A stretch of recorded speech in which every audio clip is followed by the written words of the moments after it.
Hi, everyone. Welcome to our awesome podcast about back to school. My name is Christina Lehman, and I am here with my co-host, Matt Walsh. Hey, Christina. Good afternoon. I almost said good morning. Today we are talking about back to school, and Matt and I are well-versed in this back to school. This is our wheelhouse because I have two children. I'm a mother of two. My daughter is a special guest with us today. Her name is Olivia. Hi. How old are you, Olivia? 8.5. The half is a very, very important, very critical, isn't it? Make sure everybody knows you're 8.5. Oh, you're rounding up at that point. And then I also have a son named Luke, and he is 6.5. And our family, I love to sew. I love to travel. We all love UCF Go Knights, Charge On, and Disney. What about you, Matt? Oh, I'm a little versed in this back to school thing. It's old hat for us at this point. I've got 3 kids, 11-year-old, a 7-year-old, and a 5-year-old. Hopefully you can see them up in the pictures there. That's Cameron, Sadie, and Noah. Unfortunately, they couldn't be with us tonight because of what we'll talk about later, the busy childhood that our kids live these days. Anyway, we're really looking forward to settling into the school season. Let's say we'll talk about some of the craziness of back to school as this progresses. But you know, our family likes to do outdoorsy stuff, go to the mountains, the beach, stuff like that. Unfortunately, we never get to do it because of school. Or you get to do it like all of us at the time where everyone else is traveling, right? Because of course we're traveling when everybody else wants to travel. I mean, who doesn't want to take vacation with 5 million other people? Exactly. The more the merrier.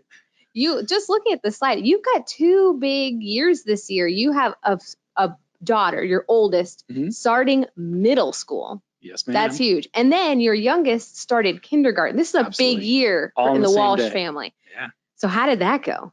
Oh my Talking goodness. about back to school. Well, the first day went well. The rest of it's been a little bit of an adjustment, I would say. I actually got to go to school with my little kindergartner on her first day. She was not used to going to school, let's just say, and she was clinging to mommy's leg and crying, and it was our last one and all that kind of stuff. So we got to go through that emotional roller coaster. And then about an hour later, when the middle schoolers finally went to school, I crossed my fingers and prayed to God that Cameron would come home safe from middle school. Aww. Now, did she ride the bus? Did any of your kids ride the bus? Noah and Sadie ride the bus now. Sadie did not on the first day. We couldn't get her on the bus. But from then on, Noah's took her by the hand and got her on the bus. And Cameron's lucky enough to actually ride her bike to school because the school is right in our community. So that's really nice. Before I forget, all of our amazing listeners to our webinar today will actually be entered to win a $100 Staples gift card. So if you attended tonight's webinar, you'll be automatically entered to be randomly chosen for a $100 Staples gift card. I know I could have used that $100 for all the back to school like things and lists and oh my gosh. It's almost enough to cover one child's school supplies. And then you want to help out the teacher, right? So we're buying Clorox wipes and tissues and hand sanitizer. Yeah, so $100 can go a long way at Staples, I'm sure. So going back to school. So we are fortunate enough where my husband and I do the morning drop off and then my husband does the afternoon pickup. So our kids, Olivia, you don't have to ride the school bus, do you? No. No. Are you happy about not riding the school bus? A little. Oh, a little bit. How do your kids like the school bus? They actually love it. That's great. I think it gets them away from us sooner.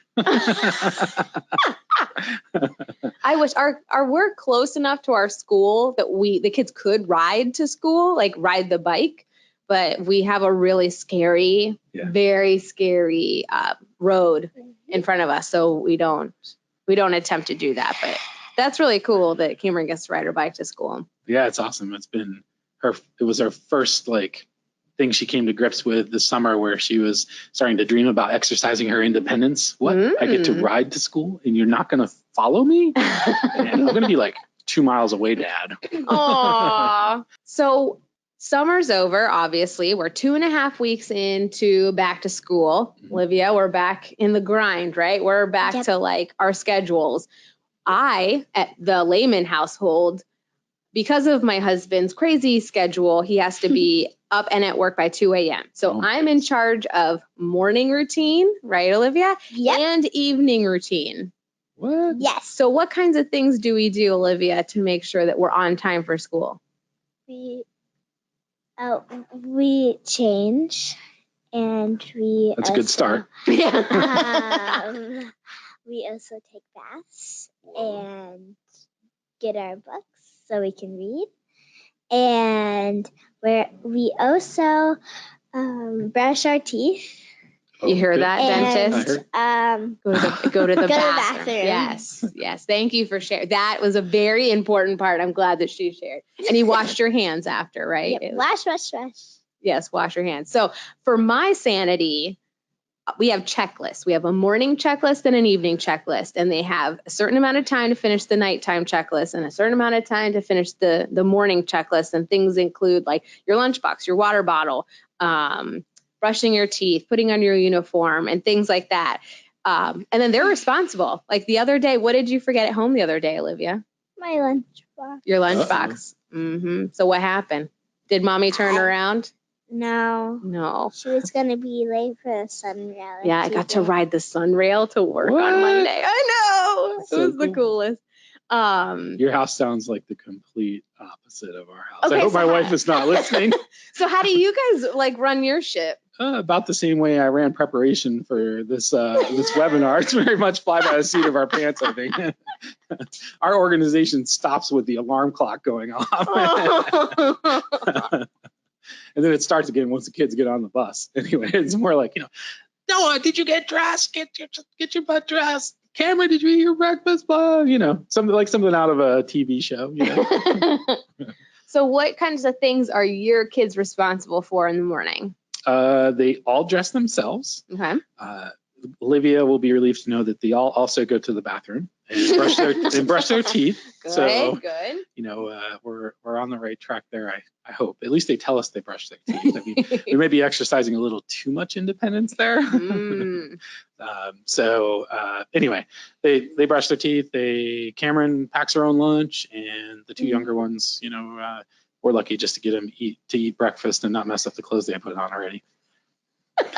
I know. Sometimes I wonder how I even get them to school and they have food on their shirt before they even they already look a mess. Right. And I'm like, I swear I just put your hair in a ponytail, and your shoes were tied. And well, you guys don't have to deal with the bus stop, it sounds like. That's true. My God. No. There's all kinds of shenanigans at the bus stop. I mean, we're digging up worms and playing football and all kinds of crazy stuff before we even get to school. So speaking of buses, that's all about timing in the morning, right? I don't know about you, but if you don't leave at a certain time, you're going to get stuck behind a bus. Oh, absolutely. So you almost have to find that perfect sweet spot when you're on your way to work. Yes. Typically it's easier just to come in early, I find. If I get on the road by 7:05 from my house, it takes me 25 minutes to get here. If I get on the road by 7:07, it takes me 45 minutes to an hour. Yeah. It's all about that timing. And it was so nice over the summer because you don't have to worry about that over the summer. But I know for us, it was all about getting back into that routine and getting back into the flow of things. And how did you feel about that? Do you find it to be more relieving to have that routine for the school year, or do you find it that you prefer summer? My summer and school year almost aren't very different because somebody still has to watch them during the summer because I work full time. My husband works full time. So they're still going to camp. They still there's hardly any camps that include food. So pretty much our summer routine is very similar to our back to school routine. How does your routine differ? Well, it's actually interesting. We were talking about this earlier. We have a little bit of contrast here because we made I'm saying we made the sacrifice. My wife agreed to stay home so that she could handle most of that stuff. And so when it goes from summer to school for me, basically the difference is everybody's still sleeping when I leave during the summer. And I actually get to see my kids in the morning when I go to school. So I actually kind of like it. There's a balance though. You have that, it adds for us, it adds a little bit more structure to our life. So Kim in some ways feels more organized, But, at the same time, she has to adjust to going back to school just like the kids do. And she has to adjust to kindergarten and 6th grade just like the kids do. So it can add a little bit of craziness to it as well. I'm sure all of you can relate out there. Oh my gosh, yeah. So at least with summer, we had them going to like different camps every week, right, Olivia? What was like your favorite camp that you went over the summer? A dance camp. Dance camp was your favorite. What was some of your other things that you did? We did zoo camp, sports camp, and engineering camp, gymnastics camp. We did a lot of camps. So you're just excited to be off for the school year. And Mimi and Abuelo camp. Mimi and Abuelo camp was fun. That's her grandparents. That's a good one, I like that one because it was free. Yes, it didn't cost $250. No, it did. Yeah, 250 times 2. Yeah, summer is that's another cost. Like summer with us we're so lucky because we don't have to pay before or after care because of our schedules. We're very lucky. But over the summer, it's very expensive to do camp. So that's one thing. It's like, back to public school. Like, This is so nice. Put some money back in my pocket. But yeah, we had a busy summer.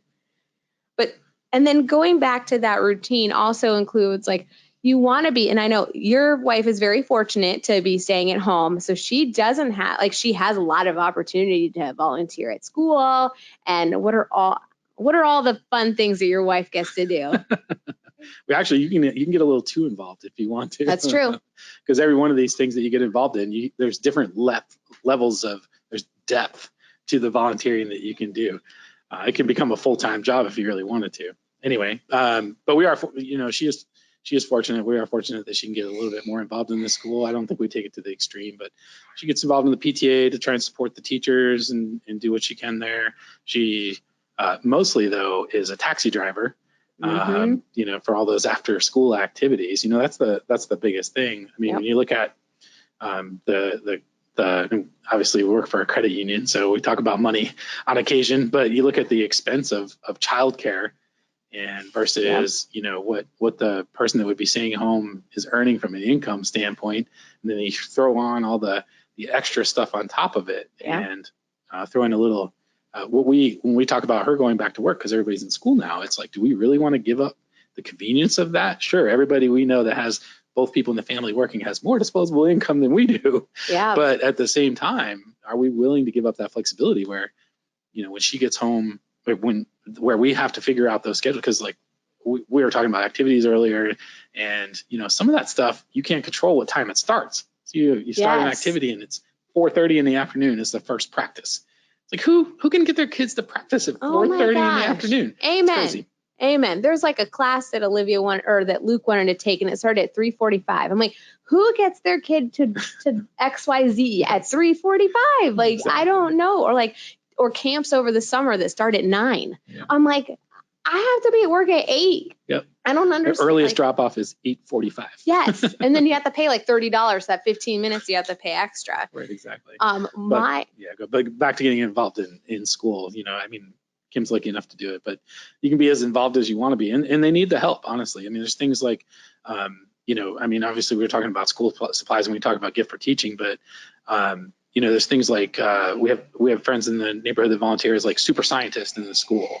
And, so you can get involved on that level if you really want to. Reach out to your school district, get involved where you can participate in the classrooms. You can provide added value that way. You can support the teachers through PTA. You can get involved in all the different programs that the school does, et cetera, et cetera. But what were you going to say, Christine? Well, my challenge is I've got that working mom guilt where I feel bad. I'm working 40 plus hours a week. And at my kids' school, our family are required to volunteer. Yeah. So I have that guilty mom mentality where I'm like, oh man, I can't be that mom that volunteers in the classroom. Like, I can't be that mom that goes to every field trip. Like, I can't be that mom that reads books on Dr. Seuss Day. And I just have like I was very fortunate enough that my mom stayed home. And then when she went to work, she worked at our elementary school. So it's like my mom was always there, and it was so awesome having her there. And I have this guilt. So what I do is I participate in the SAC committee. I did that for a couple of years. I let the teachers know from the very first day, like if you need anything cut out, anything I can do at home, send it home. If you need supplies, I will send them to you. Like I do marketing for a living. If I've had the school reach out to me and say, hey, can you write content for this benefits letter that we're doing? Yes, I can. Like try to use, I think the best advice I could give from a working parent perspective is try to give your expertise and what your hobbies are and do them from home at your leisure, but the school can still equally benefit from something like that. Yeah. And they're just great. The schools, like you said, are so overwhelmed with so much going on. They're so gracious and grateful for anything that you can do. Yeah, I'm always impressed, and I guess you should pat yourself on the back a little bit too, that you're still finding those ways to get involved. Because when both parents are working, life is so busy. When we were that way before Kim started staying at home, so I know how it goes. I mean, just to be able the way I see parents that have both people in full-time jobs and they're picking up the kids and they're doing all the taxi driving that we are, and they don't have the luxury of that 6 or 8 hours a day where my wife is at home and could do that because she's not working. They still carve out the time to add that value and help with the class and be involved in their kids' education and support the people that are educating them. And so a pat on the back to you and all those other parents that still find a way to get involved like that. It can be done, folks. It's hard though. It's so hard. Another thing that's tough for me, something I struggle with, is school lunch. Oh my School goodness. lunch is a pressure point for me. It's a hard thing because going back to like, I know, I'm like, I want my kid to eat all of this healthy stuff. And I think you start out strong at the beginning of the year. I don't know about who packs lunch. Is it like, what's the lunch situation at the Walsh house? That's a very good question, Kristen. Our kids are more of a pack the lunch, eat lunch at school 1 day a week kind of thing. Go ahead, Olivia. Go ahead. So actually in the morning we have to pack our lunches, but we don't make them. Yep. Okay. Who makes them? Yeah. Mommy. When does she do that? After we eat dinner on like Sundays. Oh, really? Yeah. So mommy spends about an hour and a half to 2 hours making sandwiches and cutting up cucumbers and peppers and strawberries and carrots and bagging everything and putting it all in a drawer. So when they have to pack their lunches in the morning, it's super easy, right? Yep.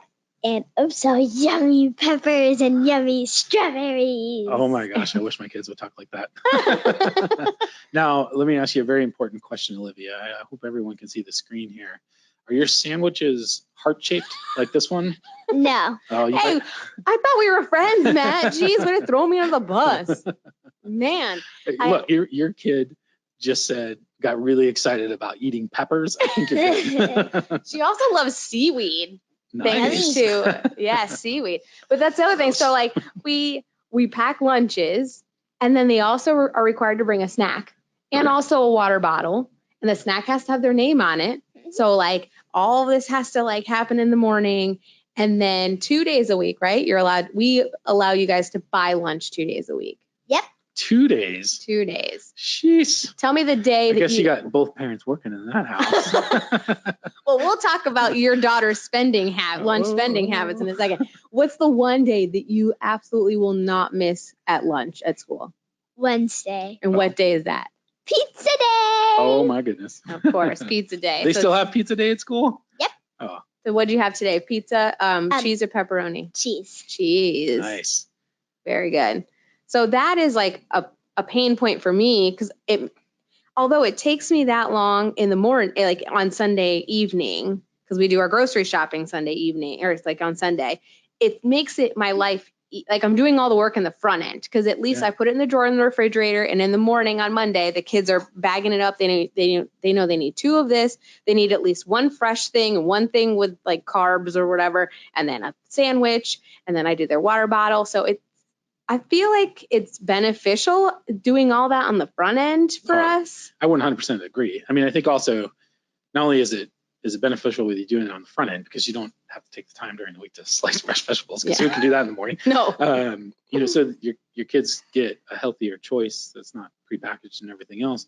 But also, I think we find that with sending our kids to school, they can make that healthy choice with us at home instead of at school, because it's great that they get to eat at school once or twice a week and they get to choose anything they want. I think that's good too. And our schools do work hard to serve a large, varied community with choices like that. But at the same time, you can have that conversation at home as well as at school. Yes. Because at school, I don't know if you know this, Christina, but for very good reasons, they came up with this rule. But the school lunch line is not allowed to turn away a child's request for food, whether it's the first time, the second time, or the fifth time that day. Uh-oh. And so, we all have these school lunch accounts these days. We've already had our school lunch experience this year. Is we've already, I don't know how many of you out there are going to like Seminole County Public Schools or some of the other public schools, but lunch typically costs about $1.75. And Cameron has spent approximately $42 this year so far. And how many days have we been? We've been in school for 13 days. Yes. Oh my goodness. That second replenishment hit our account and we're like, wait a second, that's $40 in 12 days of school divided by $1.75. Oh, wait a second. Cameron packs her lunch every day. Oh. So I don't know what community of students we're feeding. You're so generous. Right, you guys are so exactly. generous, feeding all of the middle schoolers at Cameron School. So that with that freedom, I guess, comes at a price. It comes responsibility. Yes, right. Our son, our 6-year-old, I was putting money. We have a very similar system where you put money into an account and then the kids can use the money at school. Sure. So I was putting money in the account because, of course, it's in the negative because that's how I roll. But the great thing about our school system is they'll never let a kid go hungry, kind of like what you just said. Even if he has zero balance, they'll let you eat. And, of course, I go back and put money in. But I'm putting money in, and Luke turns to me and goes, "Oh, what are you doing?" And I'm like, I'm putting money in your lunch account. He goes, "We have to pay for lunch?" And I'm like, "Yes, we have to pay for lunch. Like, where do you think that comes from?" So that was like a big learning opportunity for him. So yeah, it's like, yes, the lunch comes from somewhere. It's not free. Another thing, and this is going to be a hot point for Olivia, is technology and kids. Oh my goodness. This is a big thing in our household, right, Olivia? Well, what do you want? Every single time you lose a tooth, what do you ask the tooth fairy? For an iPhone, but not every single time. Okay, not every single time, but almost every single time. I did it once. Once, yes. But she didn't bring me one because I asked her for something else. So I didn't get it, but I wasn't disappointed because instead I got a better thing. We became pen pals. Oh my goodness, you and the tooth fairy are pen pals? There's more than one tooth fairy. There's more than one? So like, does everybody have their own tooth fairy, or like, is there a neighborhood thing? Well, no one has their own tooth fairy. There's actually less tooth fairies than people. Okay. Kids. And so Ellie actually has more kids than just me. But she has a name. Her name's Ellie? Yeah. Okay. Ellie the tooth fairy. Got it. And I am thinking that I am her only pen pal. Her only pen pal? All the kids that she has to take care of, you're the only one that has established a written relationship with her? Yeah. That is so awesome. But she has asked Ellie for an iPhone. Once. Oh my goodness. Once. So when I was a kid, the going rate for a tooth from the tooth fairy was $0.25. So I would have had to have lost. Back in my day. I would have had to have lost 4,000 teeth to buy an iPhone. I wish you could see her face. She is like, huh? A quarter. That's right, folks. A quarter. So how do you deal with we're in the philosophy of we're going to wait as long as we possibly humanly can, because I feel like once you get the phone in their hand, there's no turning back. Yeah. And there's so much, there's so many different angles to be concerned about it from, right? So go ahead, Olivia. Well, I want a iPhone for Christmas, but I promised Mommy that I won't be on it all the time, and I'll turn it off when you tell me it too. Oh, you heard it here first. I have lots of witnesses that just heard that. Well, So you guys have unlimited screen time every day of the week, right, Olivia? Yes, but what? not on Sunday. I mean, no. I meant no.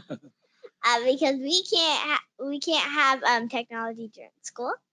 Okay. But we can have technology in the morning. Just as soon as the alarm goes off, we have to leave, and we understand, and we get off the technology right away. Oh wow. But it's hard to get us off when we're on in the afternoon. But we still get off. Yes. Well, that's the challenge with it, right? The more screens you have in the house, it's so difficult to take a screen, get away from the screen. I get it. The games are very engaging, and it's visually engaging as well as mentally for them, and they really get sucked into it as an escape. But so for us, as you mentioned, we're going into middle school this year, so we had to have this whole conversation it wasn't much of a conversation as a family, because Cameron's vote was I need one, but as parents about whether or not it was time to get our child a cell phone. Cameron's gonna be riding her bike to school by herself. She's gonna be coming home at times when Kim's already got the younger kids at some activity, and she's gonna be by herself. Are we really comfortable without a phone? For some reason, we've convinced ourselves we should be concerned about this, even though we probably rode our bikes 5 miles each way to school and didn't come home until dark, and never showed up after school until after we were done playing when you and I were growing up. But we've convinced ourselves that if our kids don't have a cell phone on them and they're out by themselves, that they're in danger. At any rate, that was the discussion at home. Obviously, I was somewhat opposed. My wife was vehemently in favor of the cell phone, and so we decided together. I love how you laugh when you say together. That it was time to get that cell phone for our 11-year-old. But it's scary on so many levels, right? So there's the screen time factor, which we can get into, but there's my kid is now carrying around a tether to the internet. And yes, there's an app on there that I showed her. I can track everything you do, and where you are and all that stuff that can restrict that stuff. But there's some especially I'm in IT. I'm part of conversations about cybersecurity and some of the things that go wrong in that way. And there's a lot of ways you can get yourself in trouble with that. And then there's the fact that the screen time factor that you were kind of alluded to when you opened that conversation about how do you control that? You're giving them this phone and you're telling them you can't use it. So you find yourself all day saying no. Well, then why did you give them the phone in the first place? We're getting deep into parenting philosophy here, but at any rate. But there's cool apps now where you can control that. You can make sure your kids are secure. We happen to use Family Link. I'm not voting for one or the other. I think that might even be free or very inexpensive. We've tried a few of the other ones like Net Nanny and Custodio or whatever it's called. And, you can get about as involved in your kid's phone experience and as controlling over their experience as you want. And so that helped me come to terms with it a little bit. And even Cameron and I have talked about that screen time. I can hit lock and all you can do is make phone calls once I hit that button. So, we can control it in some way. So in our house, it's, more of an hour or 2 hours a day type thing. And, a little bit here and there on the weekends. But like Olivia said, we're guilty of if you get dressed and you brush your teeth and you eat your breakfast and you are completely 100% ready to go for school, you can have some screen time. Yes. But the times that actually happens is very rare that they're actually out the door and on time. Every once in a while you'll get some screen time in the morning, but not much. Like in our house, on Saturday, they can have as much technology as they want in the morning, as long as they let mommy, daddy sleep. Like you can, as long as you let us sleep and you go, whatever, you play on the iPad and my old DS and whatever, that's fine. Cool. We've removed YouTube and stuff, some of those things, but we do that. But Sunday, I have coined Sunday use your brain day. So there's no technology allowed on Sunday. What do you and Luke call Sundays? Sunday no fun day. Sunday no fun What? day. I know. They have to play with board games and entertain themselves by using their brains. It's Yes, like horrible. it's so horrible. So instead of just doing games that aren't really educational, I like to do educational games sometimes. Oh. Well, in the car, I was playing my dad's DS. Okay. And there is this game called Big Brain, but it was very hard. So that's an educational game, so that's good. I didn't like it because I liked it but didn't like it at the same time. The didn't like thing is that it called me that the grade that I was in is a caveman. Oh, a caveman. I'm like, cavemen don't know anything. Oh, I think a caveman would be very offended that you just said that. Well, they know some things like how to draw and how to hunt. Yeah. But math or reading wasn't there at the time. No, that's true. Oh my goodness. So technology is. I had no idea that third graders had so much perspective. I know she Thank you just for sharing, entered Olivia. third grade. Yeah. We're very proud of you, Olivia. You are a very good student. We're very proud. And another pressure I think we put on ourselves is the after school activity. Like, how do you guys handle after school like, do you put a limit on like, okay, each of you get to choose, like in our house, it's okay, each of you guys get to choose one after school activity that we will dedicate one day, or if it's a sport, like we'll dedicate one season, or we'll, like, Olivia, what did you choose this year? I chose tap, and Luke, he chose art. Yeah, so Luke chose art club, and then you are also a Girl Scout. Yes. So we have that. So how do you guys do the after school activity? Yeah. We actually, one of the things that we I think is one of the things that I hate about the whole after school activity thing is, man, our kids are less busy than some, but yet so much busier than we ever used to be when I was growing up. I feel like there's so much pressure from society or whatever it is, the community or whatever, to make sure that your kids are involved in sports and they're involved in this and they're involved in that. And, we've been pretty good about it. We'll let them do one sports related activity or, active type activity. And then one, that's different, like Noah's in Boy Scouts and Cameron's in Girl Scouts. And Sadie's probably heading that route, although she's only in kindergarten. She's a little more sporty, but they both also have sports. So Cameron really likes to play volleyball, and Noah's actually kind of in between sports, but he seems to really love basketball. Anyway, we're not sure where that came from. Oh, but that's nice. It's indoors. That I like. I So like is where his volleyball. head's at, and volleyball. Yes. I've been trying to get him into golf, and both of them into golf. And my wife's like, "What are you thinking?" Oh, Luke wants to do golf. They did golf camp this summer. They loved it. Yeah. Yeah, it's a lot of fun. Anyway, so we'll have up to 2, but we fell into that trap where we let them get a little bit too involved. And there was a point last year where everybody had activities and they were all going on every week. And then we started Boy Scouts last year and we threw that into the mix. And that's a little bit of a time commitment because you have every week you go to do Boy Scouts, and then on the weekends, once a month or so, you're doing something as a crew over there. And so we just got exhausted from all the activity. I mean, between dance class for Sadie and all of that stuff, it was every single night of the week we were trying to figure out how we were going to get both of them covered, get all of them covered at all of their activities. And so this summer we kind of made a decision to back off. Like, we're only going to sign them up if they say they absolutely want to do it. I mean, not to mention the expense of it all. I mean, it adds up over time, but just the pure time of it. When can our kids have a little time to just be kids that aren't busy kids? Just be kids that are hanging around after school, forgetting to do their homework and stuff like that. Instead, they're running around to baseball, and then you get home at 8 o'clock at night or 9 o'clock at night, and it's like time to start the second graders' homework. That's crazy. Yeah, it seems like it anyway. So Noah's actually not doing a sport. He's going to do martial arts. Nice. So he took a martial arts camp this summer. He's like, I really dig breaking boards.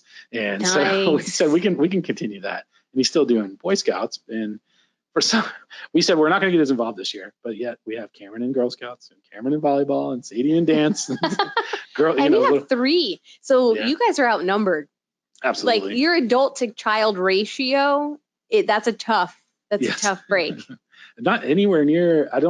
We didn't put the picture up there in my thing, but I grew up, actually, if you can imagine this, we have when I grew up, in the age range from my oldest to my youngest, my parents had 6 kids. Wow. During that time period. And then a year later, they had another one. So they had 7 children. Wow. I can't even imagine. Could you imagine? Oh my gosh. Managing all that? I complained about having 3 kids and being outnumbered. And they're like, yeah, we had 4 times our number. Oh. We were outnumbered by 3.75 multiples or something like that. Oh, I can't even imagine. And just the time, like you said, the time. And for me, I had a lot of guilt of trying to keep up with the Joneses almost. Like I have many friends whose kids are competitively doing XYZ, dance, soccer, baseball, all kinds of things competitively, like travel teams. Yeah. And it's just like, wow, should I have like pushed my kids to do it? And I'm like, my husband and I are kind of in the same mind frame. I was like, now's the time for them to explore. Now's the time for them. And like, don't feel guilty about them trying different things and maybe not finding their thing yet.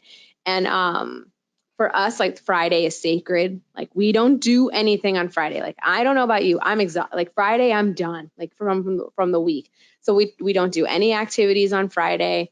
Yeah, it's hard because then you feel guilty, but then we're running around trying to make time to do these things. And then they're exhausted. They don't have time to be kids. So yeah. And then there's like a comp when your kids, because my kids do enjoy sports, but they're not at that level where you're on travel teams and all that kind of stuff. We're letting them kind of explore it. And if they enjoy it enough where they start practicing all the time so that they get better at it and things like that, we'll support that. But then you get that part of that conversation that you're having with your friend who's your buddy, that their kids are extremely competitive. And you're like, oh, we tried baseball once for a rec league. And they're like, oh, I'm sorry.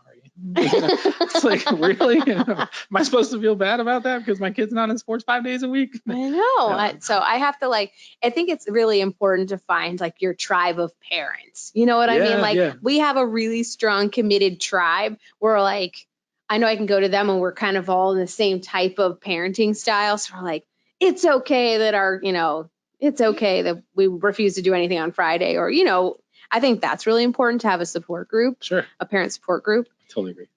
Something about after school activities is they're very expensive. So we actually teach about savings when you're talking about after school activities. Like this cost us X amount and your recital is going to cost this much and your costume is going to cost this much and your shoes are going to cost this much. So they can kind of understand that this isn't free. Like that this is something that we have dedicated our money that we're working hard to do to earn to you and now you have to make that commitment. Geez, Olivia, when are you going to get a job so you can start helping out with all these activities? You sure sound expensive. You have some jobs at home. What kind of things do you do at home? I do the dishes sometimes. And I also make my bed. And I help for breakfast. And I also help folding the clothes. Yeah, so we at our house, and I'm curious to see how you guys handle it. Growing up, we did chores. We had a list of chores, and we also got money based on our grades. So if we got an A, we got $10 or whatever. At home, we haven't kind of gotten there yet because she, like, third grade is kind of like the year that grades are really meaning something a little bit more. But what we do at the Lehman household is that they do chores and then they earn money for the chores. So every week they earn $3. And the $3, we have 3 buckets. One has to go to savings. Mm-hmm. One goes to spending. And one goes to charity. Wow. So at the end of the year, they can take their money from charity and then donate it to whatever charity they would like to donate it to. So that's a way that we do it. And we actually pretend that the kids come. Like I do I use poker chips. So each poker chip is a different value amount. And then what do you guys do every Saturday? You go to Addition Financial, right? Yeah. I open up a branch at our playroom and I open up the poker chips and I give them poker chips. And I said, would you like to make a withdrawal or a deposit today? And then they make withdrawals and deposits. Olivia did a little bit of overspending at Cracker Barrel because you can't resist the Cracker Barrel store. Mhm. There's no resisting the Cracker Barrel store. So she did a bit of overspending. So, and there's no courtesy pay at my branch, the home branch. So you owe money from your savings account to your spending account, don't you? I did. I know she paid it back. She did. But that's how we try to make saving fun and how to like kind of teach them about the things aren't free. So how do you guys handle the money situation? Nowhere near as well as you do. We've got the chore board, and they have little tokens, little magnetic tokens that move across the chore board as they do those chores every day. Because we had a little challenge with consistency in our house throughout the week, and so now there's a Monday, Tuesday, Wednesday. You missed Wednesday. Sorry, you're back to 0. Oh, I like that. Oh, yeah. We expect to work in bulk in our house. And then, they have a small allowance at the end of the week. What I really like is your approach to making sure that they include charity and obviously also savings as well right away. Because I think we have some numbers up here, but I always remembered this is not something my parents ever taught us because they had 7 kids and they never had any money. So they probably didn't want to talk about money because how can you have money when you have 7 kids? Anyway, I always hear those stories about if you save from the time that we have a slide up here right now, you save $2,000 every year from the time you're 19 to 26 and never save another penny, or you invest $2,000 every year from age 27 to 65, which person do you think would have more money, Christina? No, I want to answer. Okay, what do you think? Do you think it's Ben or Arthur? Arthur. You think Arthur's going to have more money? Why is that? Because 27 and 65 is really far away from each other. Okay. So let's see what the answer is. The answer is always the freaking same, Christina. This is information I could have used 25 years ago. Anyway, every time, any way they do the math, it doesn't matter if they use the 10%. I don't know where the cutoff is, where the lower percent, I think it's somewhere like 5 or 6%.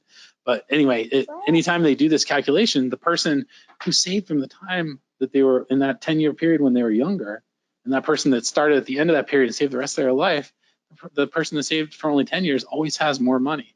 Yep. And that's a super powerful thing to change your kids, or to teach your kids. And that's why I think it's super important that you teach that. And definitely something, I'll take home from here and be talking about with my wife that we should incorporate so that my kids don't have to feel as bad as I do every time I see this story. Maybe you should open a branch at your house, an Addition Financial branch. That's at right. the Walsh branch. That's right. Yeah. So I was not expecting that Ben would have more. Yeah. Because 39 years is a lot of years. It is. And 8 years is not that much years. So what do you learn from this? The earlier you save, the more you get. Right. By the way, if Ben started saving when he was your age, he would have had over $5 million. I think it is $5.5 million in this account. You hear that? Maybe even more than that. Oh wait, they said he started saving when he was 19. 19. 19. Yeah. If he started saving at this age, he would have had well over $5 million in his account. So if you start saving now, birthday money and Christmas money, you could be saving. The one that my parents were really big on, like I remember going to Barnett Bank that doesn't exist anymore, and my mom taking me and my brother to Barnett Bank and opening our savings account and having that youth account and learning how to balance your savings account. And so that was all, I remember that was probably like Olivia's age. And then another thing that my parents have always, and I can hear my dad saying in the back of my head, as soon as you get a job, you start retirement. Absolutely. And you always do full match. Like whatever your company does, you match it. Like you start there and you work your way up. Because you won't even know the money's gone, right? Right, if you do, as soon as exactly. you start making money, you slice off that piece of the pie. It hurts the first paycheck. Then you never notice it again. Never notice it again. So that was like huge. And I know, were there any like helpful tricks from your parents? From my parents? Yeah. No, my parents were just trying to survive, Christina. Mentally and monetarily. So something that we probably spend way too much money on is entertaining our kids. Oh my God. So besides the after school activities, as you recall from the beginning of the presentation, we are a Disney family. We recently got passes. Oh my gosh, Olivia can't wait. Yes. She's so excited right now, folks. She's literally shaking. We invested in getting passes last year, and we decided this year we're going to renew. So we have the silver pass. So we have the economical pass. Oh, okay. But there is blackout dates included. the blackout dates, which you don't even want to go to Disney during those times anyway. You're not that fancy. I know. Sorry, Platinum Plus people. I have the silver. I'm the silver pass. No early entry into the new Star Wars thing for you. Nope. No, I missed out on all of that. But that's something that we do. But we also tell the kids, like, this isn't free. Like, can be expensive. Yes, Olivia. So I like to go to Disney on my birthday. Oh, really? And I usually pick these two ones. It is Hollywood Studios and Epcot. Yes, those are our two good. favorites. And I love these two rides. I mean, 3 rides. It is Test Track, Soarin', and Toy Story Mania. Yes, those are her favorites. So those are like times where we can just, now that we have passes, we can just go for like half a day. Before we had passes, it was like you almost felt like you had to be there all day long to get like your value. You spent $450 to get your family in. Exactly. And then you pay for lunch and then you do all that stuff. We don't do any of that. I know we should. We're going to Disney. We're bringing a cooler. And that's one thing I think, that like, I was telling you earlier, I don't understand Disney. I really don't. I will say though that Disney does a great job with the theming. Yeah. They keep it clean. It can get super crowded, but at the same time, they never take it to the extreme. If you do eat there, the food is decent. But they also open it up from a family perspective and say, hey, you're welcome to bring your lunch in, enjoy the park, eat while you're here. And we definitely have taken advantage of that. They run the Florida deals. So. But I agree with what you're saying. It can be extremely expensive because even with Disney, I think our family would be like the minimum we could spend is like $3,500 a year for tickets. Well, $300 a month, I got to go to Disney a lot. Yeah, I know. To really get my money's worth. We planned it out that I think we had to go 5 times a year to break even. Yeah. So we definitely are doing that. So I think we're getting our money's worth. But what else do you do? There's so many options in Orlando. Mm-hmm. I mean, we are in the attraction capital of the world. We just got a Groupon for Aquatica and went half price. We've never been to Aquatica before. So that was about right. I'm literally texting my wife as you're talking. Yeah, my husband got a Groupon recently for Aquatica. It was 50% off. So that was fun. We did that a couple weeks ago. It was really fun. It was fun. It was so fun. And then we got discounts at like Island H2O Live, which is another water park that we went to. So we always try to get the discounts, like the bundles or the Florida resident stuff. We try to take advantage of that. That's definitely what we live off of from an entertainment perspective as well. This year it was Legoland for us. Oh, I love Legoland. The only problem is so far away. It's an hour and a half away. Yeah. But we went an enormous amount of times for being that far away. I mean, especially over the summer because we got the water park admission with it. I mean, the water parks are awesome. You show up in the summer with the kids. You say, go have fun. We'll be here by the pool if you need us. Yeah. We haven't done the water park at Legoland. Legoland is far for us, though. That's a tough one. Oh, it's for us. It's crazy far. It's far away. But yeah, when I was a teacher, we would get in for free at SeaWorld. And then Olivia was a preschooler and they were doing a deal where the preschoolers were free and then the 2-year-old was free. So we were going to SeaWorld for like nothing. It was so much cheaper back then. Oh, yeah. God. Those were the days. But we tend to keep it. We don't get too many of those memberships. I mean, because once you commit to Disney, it's like, you get invested in that. And, and something I would truly like to enjoy someday is like the flexibility that you have when having the annual pass come and go as you please. Let's just go have dinner at this place at Epcot tonight. Yeah. And not have to pay $120 a person to get in. And, it'd be pretty cool to experience Disney that way. And maybe I would finally understand it. But we'll keep like one pass, or we'll have like Legoland and the Science Center. You know, when you get it on a deal, I don't mind helping the Science Center either with the money and everything else. I mean, this is something that Christina found, and this is Uncle Pennybags over here Will found. This was such a great program that Will, our co-producer, found. It's called The Local Wanderer, and it's done through the Orange County Public Library, and you're actually checking out tickets to go to different things. So you check out tickets to go to the Science Center, to go to the art museum, to go to the history museum, which my son, we went to field trip. They loved it. Like the Orlando History Museum is awesome. So you get to do, I think SeaWorld was one of the ones you could get, maybe not. But yeah, you check out these tickets and you can take people and you can go for free. So I thought that was such a great, Solar Bears. It was Solar Bears, which is also so much fun.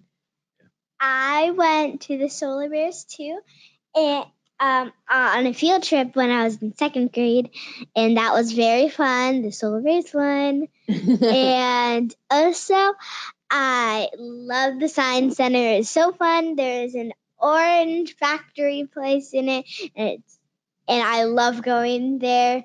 Sometimes we go on field trips and we don't go into the kids area, and that gets me very disappointed. You know what else is fun that we try to do that's inexpensive is we're so fortunate to have UCF in our backyard. I was just going to ask a question. Olivia, when I say black, what do you say? Gold. Black. Gold. All right. When I say go Knights, you say? Go Knights. What do you say after go Knights? Charge on. There you go. That's right. Wow. We are proud alumni at our house. I know. We love it. And the games is a reason why. And going to the basketball games and the baseball games. Oh, my gosh. We just did our first baseball game. We took some family from out of town, and it was so much fun. So much fun. The basketball games are a blast. The football games are so much fun. So that's another really inexpensive thing you could do. Due to the Magic's recent track record of success until last year anyway, they're fairly affordable to do. So we'll try and mix it up with sporting events, and to your question earlier, the science activity, the Science Center type stuff, and maybe one subscription-based service, annual pass. Well, one thing, speaking of UCF, is saving for college. And this is something that my husband and I are always challenged with. I know. And it's like this stat makes me cringe. And you have 3. I have 2. You have 3. So 1 year of a 4-year public college is an average of $24,000, and private school is $47,000. Now as my husband and I went to community college for 2 years. I went to Seminole Community College at the time, Seminole State, a good partner, a proud partner of ours at Edition Financial. And I saved a lot of money doing community college first. But my husband and I have committed to, we will help both of our children do Florida public school. There's so many amazing Florida public universities. We're so fortunate. And amazing small colleges like Valencia, Seminole State. So we have committed to providing a college education to both of our kids as long as they still stay in state and as long as they stay public. Yeah, and there's so many different ways that you can go about it. We're kind of taking the same approach in our house. We're making sure that we develop some young UCF fans because we live approximately 5.5 miles from the campus, and it sure would be convenient if our children lived at home while they went to school. Oh. Not to mention putting off the empty house syndrome, but you're right. It's an intimidating number. I mean, especially for 3 kids. I mean, it's a drop in the bucket for the person that saved from the time they were 19 to 27. Yeah. See, in that previous slide, like I said, information I could have used 20 years ago. We need to get them to save for their own college while we save for our retirement, because we can't take loans for retirement, but we can take student loans. We absolutely can. And so, we're not committing to our children that we're going to be paying for that $100,000 a year private college, but in school, state college is definitely something. There's so many different ways you can go about it. There's different programs now where you can do it tax-free. There's the Florida prepaid program, of course. I mean, we still have opportunity for our kids to earn some of that college with their school performance, with bright futures. Hopefully that's around a long time. Yeah. So, there are ways to make it happen, but the only time to start making it happen is now. If you don't start saving for college now, this chart is a direct representation of the pain you will experience Yes. later, because $500 a month is no chump change for any of us. No, and that's a all lot us of feel the money. pain of that. And Yeah. over 5 years, you're only saving $34,000. Over 20 years, you're saving, well, let's say 15 years, probably a little bit more reasonable. Your kid is born, takes you a couple years to settle into parenthood, and then all of a sudden you realize, holy crap, this kid's going to go to college someday. They're 4 years old. But if you start saving at that point, you have $145,000 in the bank, or even $87,000 in the bank per kid. That's great. And we paid an arm and a leg for daycare because, again, we had 2 full-time parents going to work. So what we should have done, reflecting back, is put that money that we used to spend in monthly in daycare and then socked it away, because we shouldn't have kept spending. Like, we should have socked it away, and then we would have had college paid for. But, live and learn, I guess. Yeah, right. And only in time machines. I know. So I think we're wrapping it up. We have about 5 minutes left. I don't know if we had anything else going on. Thank you guys so much for joining us. Thank you, Olivia. Oh, see, she's drank the Kool-Aid, folks. Olivia, you're absolutely awesome co-host here tonight. We appreciate all of your input and your perspective. Thank you. We enjoyed having you. Matt, thank you so much for co-hosting with me last minute. You are an amazing team member, and I'm proud to have you on my team. Oh, you're making me blush. Oh, I'm getting emotional. And then Nicole, our producer, she is amazing. And Will, who stepped out. Oh, look, he came Uncle into the Pennybags room is back. just in time so I could praise him. What good timing you have, Will.